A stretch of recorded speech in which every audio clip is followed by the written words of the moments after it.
for us. I'm Bernard Hickey for The Kaka. This is my daily podcast, video, and email newsletter that's delivered via Substack. And you can also find bits and pieces of it on various social platforms, LinkedIn, YouTube. You get the picture. Today, I wanted to talk about construction, stimulus, and the economy. In the last day, we've seen an interesting poll result via One News Varian showing that 60% of the public want the government to do more to stimulate, to create jobs. And it's not just the public who want this.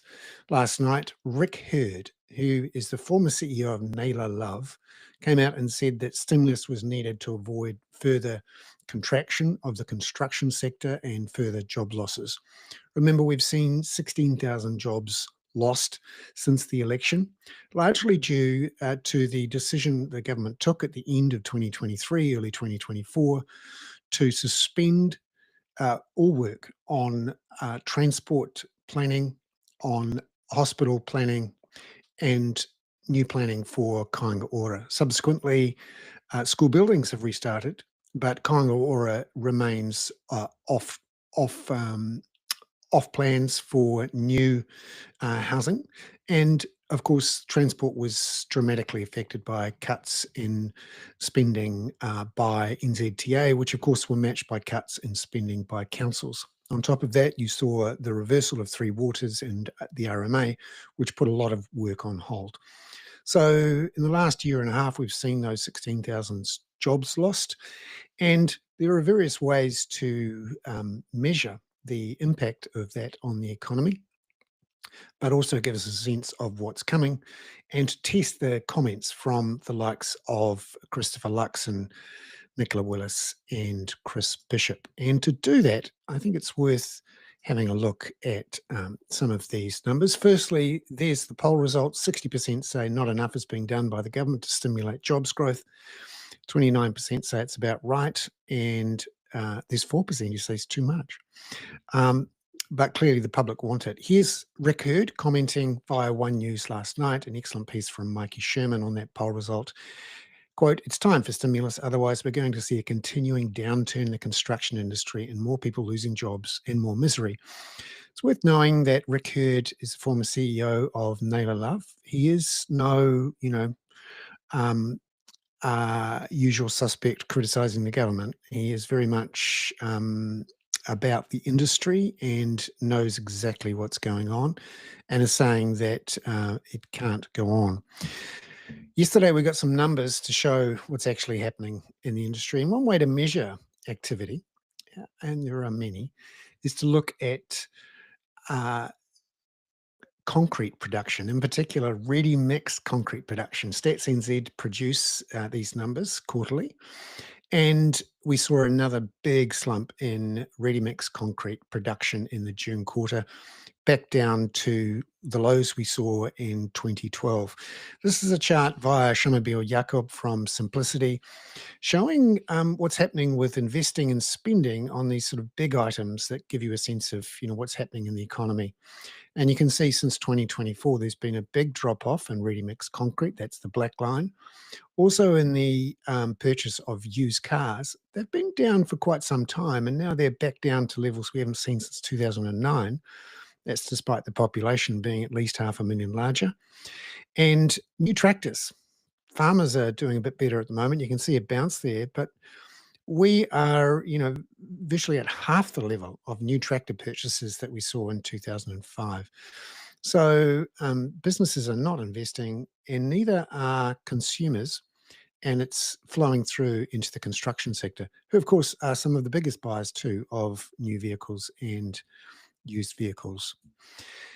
So you might have heard the government talk about $6 billion of infrastructure spending that's going to start before Christmas. In fact, that's the comment from Christopher Luxon in a speech he gave to the National Party on August the 2nd in Christchurch. Before Christmas, more than $6 billion of projects will get underway. Projects like the Bram Street upgrades in Christchurch. He wrote into his speech notes exclamation marks just to emphasize these points. And you can see he's listing up a bunch of names there. So 6 billion sounds like a lot of work to get going before Christmas. But let's actually look at what is actually happening and test it with some numbers and have a look at the footnotes. So that list that talk about $6 billion actually came out, on July the 20th. And the statement included the list of projects, but also included this asterisk. This list excludes a small number of significant projects which will begin construction before the end of 2025, but cannot yet be named for a range of commercial reasons. So, how on earth are you going to have people employed digging things up, laying things down when you can't even name the projects? That means you probably haven't got consent apart from anything else. You certainly haven't done a deal. You haven't got people planning and building and buying machinery and renting machinery. There's no way that can be done before Christmas. And the statement says the value of these projects is included in the $6 billion total. So announcements will be made about them in the coming weeks and months, and we haven't frankly heard them. So take the comment about 6 billion with a grain of salt. Also, Shamil Jakob's doing some excellent work in measuring what is actually happening in the infrastructure pipeline.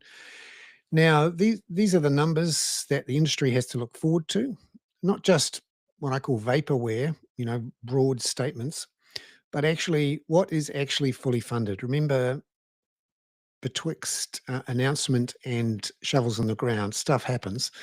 And when you actually look at the amount that's actually out there in the next 3 or 4 years, it's not much. Fully funded, it goes from $14 billion in 2024-5 down to 5, and within a couple of years, we're down to less than $1 billion. So there's a whole bunch of black and grey lines there. The grey lines is funding source to be confirmed, part funded. So one of the reasons is the government's relying on PPPs, which take an awful long time to negotiate. Often they effectively raise the threshold for projects to go ahead because the cost of building is much higher. And they also require a whole bunch of negotiation. So this is one of the problems we have here. The government effectively stalled, froze, and cancelled a big chunk of infrastructure and construction spending at the beginning of 2024. And lo and behold, we're now looking at a double-dip recession in the June quarter, and a lot of the public beginning to ask questions. Hang on a minute, what's going on here? You can see that flowing through into the poll results, and now even people in the industry, including Rick Hurd and last week Simon Bridges, traditionally supportive of the current flavour of government and certainly connected to their sectors, are saying, hang on a minute, we need some infrastructure spending and government stimulus. I'm Bernard Hickey. That was the Daily Chorus for Wednesday, August the 13th. Ka kite anō.